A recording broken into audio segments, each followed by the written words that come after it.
Hello friends, स्वागत है JCERT classes में। तो आज हम लोग क्लास 7 के साइंस जिसका पार्ट है 9 मिट्टी के सभी क्वेश्चन आंसर को देखने वाले हैं। तो अगर आप चैनल पर पहली बार जुड़ रहे हैं तो ज़रूर सब्सक्राइब करें और दोस्तों के साथ ज़्यादा से ज़्यादा शेयर करें। तो यहाँ पे आप लोग दिख रहा होगा, यहाँ पे देखिए ये है मिट्टी का परत है जो कि मैं आप लोगों को आगे समझाऊंगा। यहाँ पर भी आप लोगों को मिट्टी का परत दिख रहा होगा, जैसे यहाँ पे ह्यूमस है, जल, मृतिका, बालू, बजरी, ये सब मैं आपको आगे समझाऊंगा, ठीक है। फिर यहाँ पे देखिए आप लोगों को दिख रहा होगा मिट्टी बह रहा है, पानी से मिट्टी बह रहा है, तो इसको मिट्टी का बहना को बोला जाता है मृदा अपरदन, ठीक है। तो चलिए क्वेश्चन आंसर की तरफ बढ़ते हैं। तो यहाँ पे देखिए सबसे पहले हम लोग का अभ्यास प्रश्न है और अभ्यास में यहाँ पे देखिए रिक्त स्थानों की पूर्ति कीजिए। तो देखिए यहाँ पे दिया गया फर्स्ट नंबर में ह्यूमस की मात्रा खाली स्थान मृदा में सर्वाधिक होती है, तो यहाँ पे दोमट भर लेना आप लोगों को, ठीक है। अब देखिए यहाँ पे ह्यूमस का मतलब क्या होता है, तो इसका मतलब होता है मिट्टी की सबसे ऊपरी परत। जो हम लोग खेती करते हैं उसमें जो सबसे ऊपरी परत होता है उसी को क्या बोला जाता है, ह्यूमस, और ये बहुत अच्छा होता है, उपजाऊ होता है, ठीक है। अब देखिए सेकंड में दिया गया है खाली स्थान मृदा की जल धारण क्षमता सबसे कम होती है, तो सबसे कम किसकी होती है, चिकनी मिट्टी। तो यहाँ पे आप लोगों को चिकनी मिट्टी भर लेना है। फिर देखिए यहाँ पे दिया गया खाली स्थान मृदा का उपयोग बर्तन बनाने में किया जाता है, तो इसका आंसर क्या हो जाएगा, मृणमय हो जाएगा, ठीक है। और मृणमय मृदा का मतलब होता है क्या है, जो मृदा बहुत पतला होता है, जिसको हम लोग अपनी आंख से उसका कण, छोटा सा कण को नहीं देख पाएंगे, ठीक है, उसी को मृणमय बोला जाता है। चीनी में मिट्टी भी इसको बोल सकते हैं। चलिए अब हम लोग आगे देखते हैं। ये फिगर को पहले समझ लीजिए, आप लोगों को बुक में दिया गया है। तो यहाँ पे देखिए अब आप लोग यहाँ पे समझिए इसमें क्या चीज़ है। तो सबसे ऊपरी परत को क्या बोला जाता है, ह्यूमस बोला जाता है। उसके बाद जो रहता है उसके नीचे में क्या होता है, वहाँ पे जल होता है। फिर क्या होता है, मृतिका का मतलब होता है वही बहुत पतला मिट्टी होता है, ठीक है। फिर आगे यहाँ पे देखिए आप लोगों को यहाँ पर बालू दिख रहा होगा, और बालू के नीचे क्या होता है, बजरी का मतलब क्या होता है, कंकड़ होता है। छोटा छोटा कंकड़ को क्या बोला जाता है, या बड़ा बड़ा भी हो सकता है, इसको बोला जाता है बजरी। और ये आप लोगों को ड्राइंग नहीं बनाना है, बस ये आप लोगों को समझना है, क्योंकि चैप्टर को आप लोग समझ लीजिएगा तो आगे जाके आप लोगों को बहुत अच्छा रहेगा, ठीक है। क्वेश्चन आंसर तो आप लोग लिख रहे होंगे लेकिन इसको समझना अच्छा रहेगा। तो चलिए अब नेक्स्ट क्वेश्चन को देखते हैं। तो यहाँ पे देखिए नेक्स्ट हम लोग का है सेकेंड क्वेश्चन, सही विकल्प का चयन कीजिए। अब यहाँ पे दिया गया है देखिए सेल कणों के अतिरिक्त मृदा में होती है, मतलब सेल कण तो होता है, सेल का मतलब क्या, आग्नेय सेल हो गया, ये सब सेल तो होता है, लेकिन उसके बावजूद इसमें क्या होता है, इसके अंदर और क्या होता है, ग नंबर इसका आंसर हो जाएगा। खनिज होता है, जैव होता है, पदार्थ होता है, वायु होता है और जल होता है, ठीक है। फिर यहाँ पे देखिए दिया गया है मृदा का बनना कैसी प्रक्रिया है। तो मृदा जो बनता है बहुत धीरे धीरे बनता है, तो धीमी प्रक्रिया है, ठीक है। तो मृदा बहुत कई वर्षों के बाद बनता है। फिर चलिए अब हम लोग देखते हैं नेक्स्ट क्वेश्चन। अब यहाँ देखिए थर्ड नंबर इसका दिया गया है कि यहाँ पे है मृदा में उपस्थित सड़े गले पदार्थ क्या कहलाता है। तो जो सड़ा गला रहता है वो सबसे ऊपर रहता है, ठीक है। तो सबसे ऊपर को क्या बोला जाता है, आप लोगों ने देखा क्या बोला जाता है, उसको ह्यूमस बोला जाता है, जो कि बहुत अच्छा रहता है, उपजाऊ रहता है। फिर देखिए 4 में दिया गया है निम्न में से किस मिट्टी में जल का अंतःस्रवण सबसे अधिक होता है। अंतःस्रवण का मतलब क्या होता है, मतलब समझ लीजिए आप लोग ऐसा मिट्टी जो कि पानी डालने के बाद तुरंत ही नीचे चला जाएगा, तो कैसा मिट्टी होता है, वो बलुई मिट्टी होता है, ठीक है। बालू वाला मिट्टी होता है, उसमें आप लोग पानी डालेंगे तो वो पानी तुरंत नीचे चला जाएगा, तो इसका आंसर क नंबर हो जाएगा। फिर चलिए आप लोगों को नेक्स्ट क्वेश्चन की तरफ देखिए। यहाँ पे दिया गया थर्ड नंबर मिलान करना है। तो यहाँ पे दिया गया है खंड अ को खंड ब से मिलाना है। तो यहाँ पे देखिए दिया गया है जीवों को आवास देने वाली, तो जीवों को आवास कौन देता है, सभी प्रकार की मृदा। तो जीवों को आवास देता है सभी प्रकार की मृदा, यहाँ पे आप लोग मिला लेना है। फिर देखिए मृदा की ऊपरी परत, तो ऊपरी परत क्या होता है, जो ऊपरी परत होता है वो गहरे रंग की होती है, ठीक है। तो यहाँ पे गहरे रंग की हो जाएगा। बलुई मृदा में क्या होता है, उसका कण जो है बड़ा होता है, तो बड़े कण हो जाएगा। फिर यहाँ पे देखिए मृदा की मध्य परत, तो मध्य परत क्या होता है, मध्य परत में ह्यूमस की मात्रा नहीं होता है, बहुत कम होता है। फिर देखिए मृण्मय का मतलब बहुत सघन छोटा सा कण, छोटा छोटा कण होता है, तो यहाँ पे सघन छोटे कण हो जाएंगे। ये आप लोग सीधा भी लिख सकते हैं और मिला भी सकते हैं, ठीक है। जैसा करना है आप लोग देख लीजिएगा। और यहाँ पे देखिए 4 नंबर दिया गया। अब यहाँ पे आप लोग दिया गया है मिट्टी परिच्छेदिका क्या है, इसके विभिन्न संस्तरों को चित्र द्वारा दर्शाइए। तो आप लोग यहाँ पे चित्र भी बनाना पड़ेगा, ठीक है। तो यहाँ पे परिच्छेदिका का मतलब क्या होता है, मतलब मिट्टी जो है उसका बहुत सारा परत होता है, ठीक है, तो वो परत को ही बोला जाता है परिच्छेदिका। तो यहाँ पे देखिए दिया गया है मृदा की विभिन्न परतों से गुजरती हुई ऊर्ध्वाधर काट मृदा परिच्छेदिका कहलाती है। अब यहाँ पे ऊर्ध्वाधर काट का मतलब क्या होता है, मतलब सीधा, जो मतलब एक तरह से लाइन बाय लाइन हो उसी को बोला जाता है ऊर्ध्वाधर। अब आगे यहाँ पे देखिए दिया गया है मृदा परिच्छेदिका में प्रत्येक परत स्पर्श मतलब क्या होता है, गठन मतलब मिला हुआ रहता है, रंग, गहराई और रासायनिक घटक में विभिन्न होती है। ये परतें संस्तर स्थितियां कहलाती है, ठीक है। तो ये आप लोगों को नोट कर लेना है और इसके साथ में आप लोगों को यहाँ पे चित्र भी बनाना है, ठीक है। और चित्र यहाँ पे देखिए 2 ठो यहाँ पे दिख रहा है आप लोगों को, लेकिन आप लोगों को ये वाला चित्र को बनाना है, इसको नहीं बनाना है, सिर्फ इसको आप लोग समझने के लिए ऐड किए हैं, ठीक है। तो यहाँ पे समझ लीजिए पहले इसमें देखिए सबसे ऊपर जो दिखाया गया वो क्या चीज़ है, ये आप लोगों को संस्तर स्थिति ए है, यहाँ पे देखिए ये उसका नीचे बी है, फिर सी है। इसमें बढ़िया से समझ में नहीं आ रहा है, लेकिन इसको यहाँ से समझिए, बहुत अच्छे से समझ में आएगा। तो यहाँ पे देखिए क्या दिया गया है आप लोगों का, और आप लोगों को यही वाला चित्र जो है बनाना है अपने कॉपी में। तो यहाँ पे देखिए पहला दिया है ए संस्तर स्थिति, इसमें आप लोग दिख रहा होगा पेड़ पौधा यहाँ पे लगा हुआ है, और उसके बाद दिख रहा है यहाँ पे क्या चीज़, बी संस्तर स्थिति। यहाँ पे क्या होता है, इसमें जो है ह्यूमस की मात्रा बहुत ही कम होती है, फिर यहाँ पे छोटा छोटा कंकड़ भी मिलता है। उसको सी संस्तर स्थिति, इसमें क्या चीज़ होता है, तो इसमें आप लोग छोटा छोटा ज़्यादा मतलब चट्टान दिखेगा, सबसे अधिक चट्टान आप लोगों को दिखेगा डी संस्तर, यहाँ पे आप लोग डी लिख लीजिएगा, तो ये डी संस्तर हो गया, या फिर आधार सेल भी इसको बोला जाता है। अब चलिए हम लोग नेक्स्ट 5 क्वेश्चन को देखते हैं। तो 5 में यहाँ पे देखिए दिया गया है मिट्टी का अपर्दन क्या है।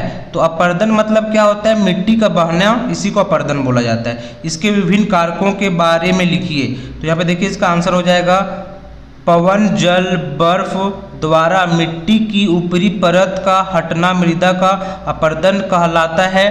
इसके प्रमुख कारक, अब देखिए इसके प्रमुख कारक क्या चीज़ है, वनों की तेजी से कटाई। क्या हो रहा है, हम लोग के आसपास देख रहे होंगे पेड़ पौधे जो है ये क्या हो रहा है, ये कट रहा है, जिसके कारण मिट्टी जो है वो बह जा रहा है, ठीक है। अनियमित पशुचारण, आप लोग देखते होंगे कि जो भी है चरवाने वाले गाय को जो चराते हैं या फिर बहुत सारा जानवर को, वो क्या होता है जब वो चरते हैं तो घास जब खाते हैं ना, तो घास खाने के बाद क्या होता है कि जब वो घास खाते हैं तो वहाँ का मिट्टी जो है वो ढीला हो जाता है, और जब वर्षा होती है तो वो मिट्टी क्या होता है, बह के चला जाता है। इसी तरह वो अत्यधिक पशुचारण से भी मृदा अपर्दन हो सकता है। फिर वर्षा की तीव्रता, मतलब वर्षा बहुत तेज रहेगा तो क्या हो जाएगा, आप लोगों का यहाँ पर मृदा अपर्दन हो जाएगा, ठीक है। चलिए अब आप लोगों को नेक्स्ट क्वेश्चन की तरफ देखते हैं, यहाँ पे क्या चीज़ दिया गया है। अब नेक्स्ट क्वेश्चन देखिए, यहाँ पे 6 नंबर क्वेश्चन है। यहाँ पे बोला जा रहा है मृदा के विभिन्न प्रकारों के नाम लिखिए। तो यहाँ पे 3 प्रकार है, क्या क्या है, मृण्मय मृदा। तो मृण्मय मृदा मतलब जो बहुत छोटे छोटे कण होते हैं। देखिए यहाँ पे दिया गया है जिस मृदा में बारीक सूक्ष्म कणों का अनुपात अधिक होता है उसे मृण्मय मृदा कहते हैं। यहाँ पे देखिए सेकंड में दिया गया है दुमटी मृदा। दुमटी मृदा क्या होता है, जिस मृदा में बड़े कण तथा छोटे कण लगभग समान अनुपात में रहते हैं उसे दुमटी मृदा कहते हैं। और ये दुमटी मृदा आप लोगों को नदी क्षेत्र में ज़्यादा देखने को मिलेगा। फिर देखिए यहाँ पे दिया गया है बलुई मृदा, जिस कण में बड़े कणों का अनुपात अधिक होता है उसे बलुई मृदा कहते हैं। तो बलुई मृदा का कण बड़ा बड़ा होता है, उसको आप लोग मिलाना चाहेंगे तो वो मिलेगा नहीं, ठीक है। तो ये आप लोगों को नोट डाउन कर लेना है। अब चलिए यहाँ पे 7 नंबर देखते हैं क्वेश्चन।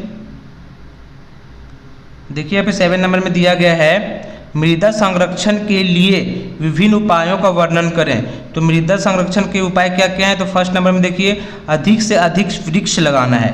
तो यहाँ पे आप लोग दिख रहा होगा, यहाँ पे देखिए वृक्ष लगा रहा है। वृक्ष लगाने से बहुत ही फायदा होता है। क्या क्या होता है, पहला तो आप लोगों को यहाँ पे ऑक्सीजन मिलेगा, अगर पेड़ वाला फल वाला है तो फल भी मिलेगा।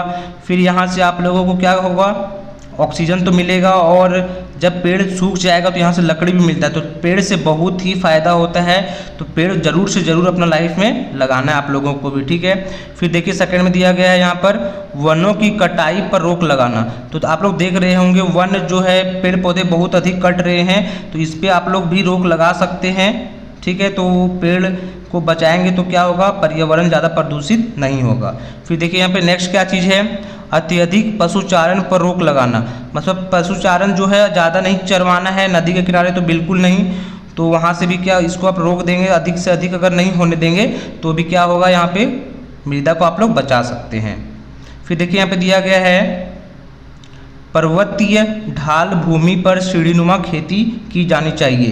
तो सीढ़ीनुमा खेती कैसे होती है, चलिए आप लोग इमेज में देखिए हल्का सा। तो यहाँ पे आप लोगों को दिख रहा होगा, यहाँ पे दिख रहा होगा ये पर्वत क्षेत्र है, यहाँ पे एक घर है दिख रहा है, यहाँ पे दिख रही है, यहाँ पे सीढ़ी जैसा कर रहा है, इसी में क्या करना है आप लोगों को, खेती करना है। पर्वतीय क्षेत्र में इसमें खेती करना है। तो अगर वर्षा भी होगा तो मिट्टी जो बहेगा तो धीरे धीरे यहाँ पे आते आते नीचे आते आते क्या होगा, ये बच जाएगा, बहेगा नहीं। तो अब देखिए अब 5 नंबर दिया गया, मैदानी क्षेत्रों में बहते जल को रोकने के लिए खेतों की मेड़बंदी करनी चाहिए। मेड़बंदी का मतलब क्या होता है, मतलब खेत में आरी, जो हम लोग आरी देते हैं, धान जब या कुछ चीज़ का खेती करते हैं तो आरी देते हैं, उसी को मेड़बंदी बोला जाता है, ठीक है। तो चलिए अब हम लोग नेक्स्ट क्वेश्चन को देखते हैं। अब देखिए यहाँ पे नेक्स्ट क्वेश्चन दिया गया है 8 नंबर, बिरसा ने अंतःस्रवण की दर से संबंधित एक प्रयोग किया। तो अंतःस्रवण क्या होता है, जब पानी जो है डालने के बाद वो नीचे जाता है, इसी को क्या बोला जाता है, अंतःस्रवण बोला जाता है। उसने पाया कि इस प्रयोग में प्रयुक्त मृदा के नमूने में से 200 मिलीलीटर जल को अंतःस्रवण करने में 10 मिनट लगता है। मतलब 20 मिलीलीटर पानी लिया और ये पानी नीचे जाने में कितना समय लगा, 10 मिनट लगा है। तो मृदा के अंतःस्रवण दर ज्ञात करें। तो इसका देखिए कैसे करना है आप लोगों को, पहले लिख लेना अंतःस्रवण दर, और ऊपर में क्या लिखना है, जल की मात्रा बटा में क्या हो जाएगा, अंतःस्रवण की अवधि। अब यहाँ पे देखिए मृदा का जल का मात्रा यहाँ पे कितना है, तो जल का मात्रा 200 मिलीलीटर है। तो यहाँ पे देखिए 200 लिखा गया है। फिर अंतःस्रवण की अवधि का मतलब समय, कितना समय लग रहा है, 10 मिनट लग रहा है। जब यहाँ से काटेंगे तो ये 1 0 1 0 कट जाएगा, बचेगा 20, तो 20 मिलीलीटर प्रति मिनट, ठीक है। तो ये आप लोग नोट डाउन कर लेना है। फिर चलिए नेक्स्ट क्वेश्चन को देखते हैं 9 नंबर।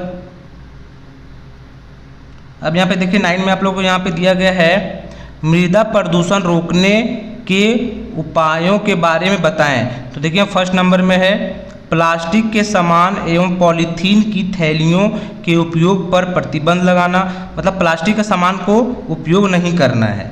फिर देखिए सेकंड नंबर दिया गया है, उर्वरक कीटनाशक दवाइयों का उपयोग रोकने से। मतलब जो यहाँ पे हम लोग उर्वरक मतलब खाद जो डालते हैं खेत में, फिर कीड़ा मकोड़ा मारने के लिए दवाई डालते हैं, इसको यूज नहीं करना है। खाद अपना जैसे कि गोबर से हो गई, ये सब खाद डाल सकते हैं। फिर देखिए 10 नंबर में दिया गया है, धान की फसल के लिए कौन सी मिट्टी अधिक उपयुक्त है। तो धान की फसल के लिए दोमट मिट्टी अधिक उपयुक्त है। तो 11 नंबर क्वेश्चन। अब देखिए यहाँ पे 11 नंबर में दिया गया है, कैसे स्थानों पर मृदा का अपरदन अधिक होता है। तो देखिए इसका आंसर हो जाएगा मरुस्थल। मरुस्थल का मतलब रेगिस्तान, जहाँ पे मतलब सिर्फ बालू है, और बंजर भूमि मतलब जहाँ पे खेती नहीं होता है, पर मृदा का अपरदन अधिक होता है। फिर देखिए नेक्स्ट दिया गया है, चिकनी मिट्टी। चिकनी मिट्टी को ही बोला जाता है मृण्मय मृदा, भारी क्यों होती है। तो देखिए इसका आंसर हो जाएगा, चिकनी मिट्टी के कण बहुत महीन होते हैं, मतलब बहुत पतला होता है। बहुत महीन होने के कारण आपस में जुड़े रहते हैं। मतलब जब बहुत छोटा छोटा कण रहेगा तो ये एक दूसरे में क्या होगा, जुड़ा हुआ रहेगा, ठीक है। फिर कणों के बीच रिक्त स्थान कम होने के कारण इनमें वायु कम होती है। मतलब खाली स्थान का मतलब क्या समझाना चाह रहा है, जैसे कि आप लोग गिट्टी देखे होंगे, तो अगर गिट्टी रखा है तो गिट्टी बड़ा बड़ा होता है, इसके बीच में खाली स्थान रहता है, लेकिन मिट्टी में खाली स्थान नहीं रहता है। तो यहाँ पे वही बोला जा रहा है कि कणों के बीच रिक्त स्थान कम होने के कारण इनमें वायु कम होती है। इसके कणों के बीच सूक्ष्म स्थानों में जल रुक मतलब यहाँ पे अटक जाता है, जिसके कारण यह क्या होता है, भारी होता है। अब चलिए यहाँ पे हम लोग नेक्स्ट क्वेश्चन की तरफ बढ़ते हैं। देखिए यहाँ पे नेक्स्ट 13 नंबर क्वेश्चन है। यहाँ पे दिया गया कौन सी मृदा सबसे हल्की होती है और क्यों।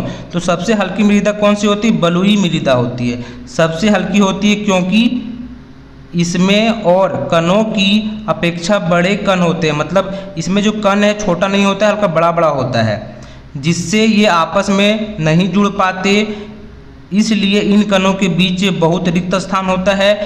इस रिक्त स्थानों में वायु भर जाती है, मतलब जब खाली जगह रहेगा तो वहाँ पे क्या आ जाएगा, हवा आ जाएगा, अतः यह क्या होगा, हल्की होती है। फिर देखिए 40 नंबर क्वेश्चन दिया गया है, मिट्टी के प्रमुख अवयव कौन कौन हैं। तो मिट्टी के प्रमुख 4 अवयव हैं। इसका क्या आंसर यहाँ पे देखिए दिया गया है, खनिज पदार्थ।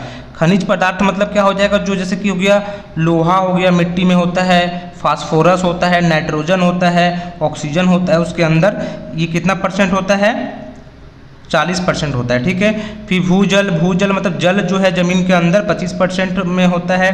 फिर यहाँ पे देखिए भूवायु, वो कितना होता है, वो 25% होता है। और कार्बनिक पदार्थ, कार्बनिक पदार्थ का मतलब क्या हो गया, जैसे जो कि मिट्टी में रहेगा, जैसे गोबर हो गया, सेल, कीड़े मकोड़े, जो भी उसके मतलब रहता है ऊपरी भाग में, उसी को बोला जाता है कार्बनिक पदार्थ।